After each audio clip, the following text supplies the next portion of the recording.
Today we're going to talk about parts of speech.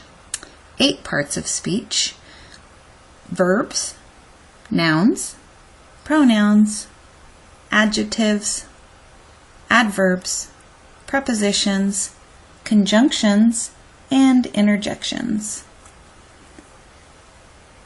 All words fit into one of the 8 parts of speech I named on the previous slide.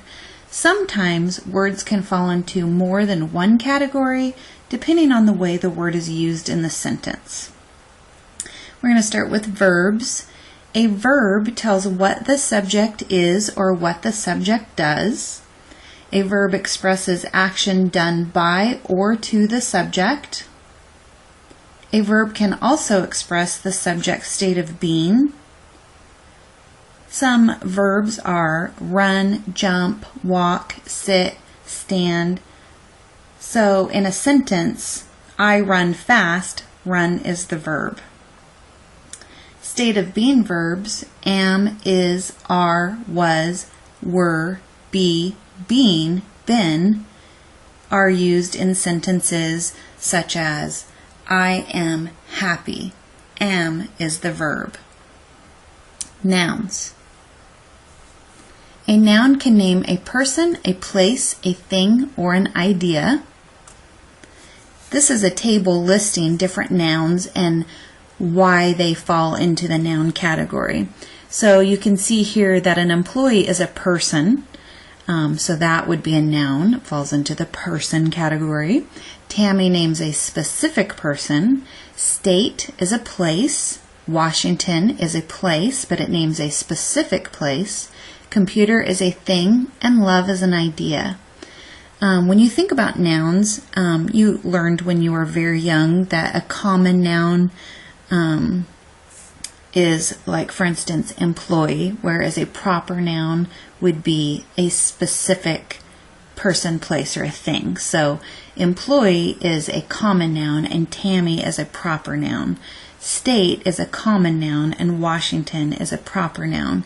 You'll find that most proper nouns will be capitalized. They'll be uppercase, capital letter. Pronouns. We use pronouns to take the place of a noun or a group of nouns.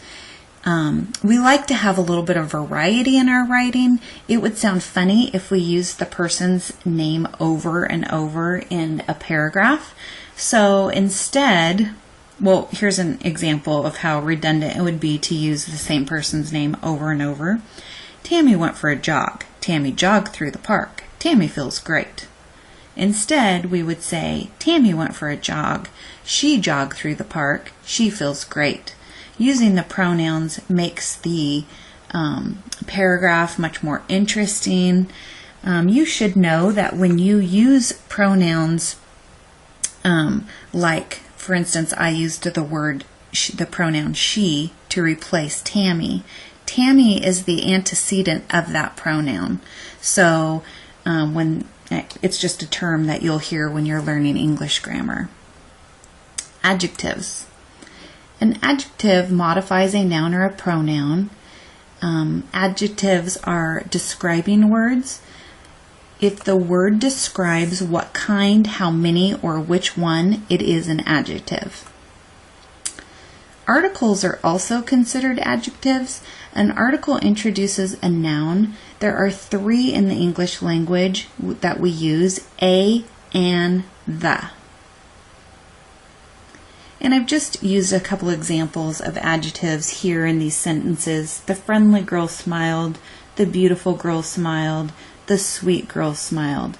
The adjective modifies or gives it kind of describes the girl. Adverbs. Adverbs modify a verb, an adjective, or other adverbs. Most words ending in ly are adverbs, but there are some exceptions to that rule. Some of the exceptions are friendly, lively, lonely, lovely, and ugly. The reason why those are exceptions is because they're actually adjectives instead of adverbs. If the word answers the question when, where, why, how, or to what extent, then it's an adverb. An example, the student politely asked a question. Well, we know that student is the subject. What did the student do? The student asked a question, so asked is the verb. And how did they ask? They asked politely. So politely modified the verb, so that's an adverb there. Prepositions. A preposition relates a noun or a pronoun to another part of the sentence. Look at the example I have there. This is kind of a interesting way to teach prepositions rather than go through a difficult explanation.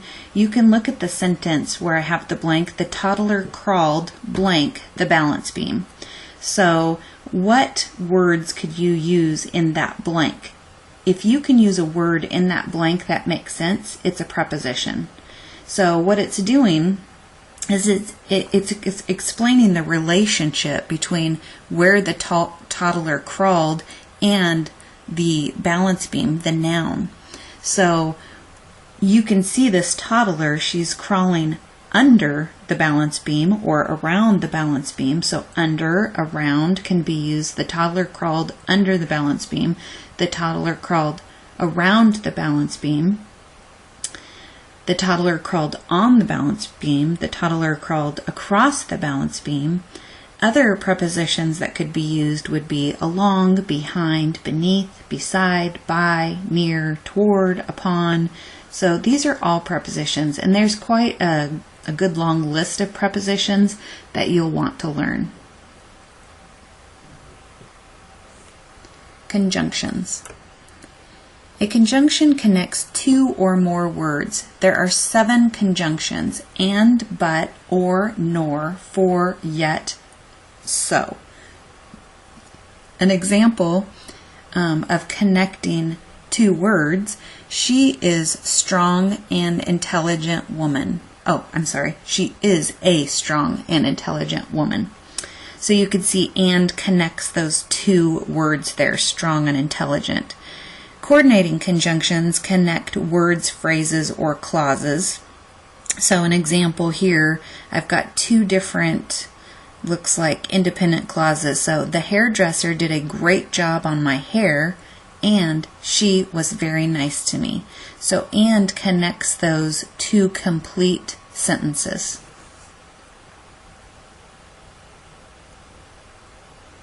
A good acronym to remember coordinating conjunctions that I've seen a lot in books and online is fanboys. If you can remember fanboys, then you can put together those 7 coordinating conjunctions. Yeah, so go ahead and at some point write these down so that you can remember them. Interjections. An interjection is a word or words that express a strong emotion or a sudden feeling. Interjections are not grammatically connected to the rest of the sentence and are often followed by an exclamation point. So these are some examples of interjections. Oh gosh, yikes, ouch, hooray, and wow. Even when you say them, you just want to emphasize, like by putting an exclamation point afterwards, because they do stand out. So, wow, your hair looks terrific. So you could see that that is a good example of an interjection at the beginning of a sentence. Hooray, I aced my final exam. In conclusion, what you've learned in this video is that a verb expresses action done by or to the subject, expresses a state of being of the subject. A noun names a person, a place, a thing, or an idea. Pronouns take the place of a noun or a group of nouns. Adjectives modify a noun or a pronoun. Adverbs modify a verb, an adjective, or another adverb. Prepositions relate a noun or a pronoun to some other part of the sentence. Conjunctions connect 2 or more words, phrases, or clauses.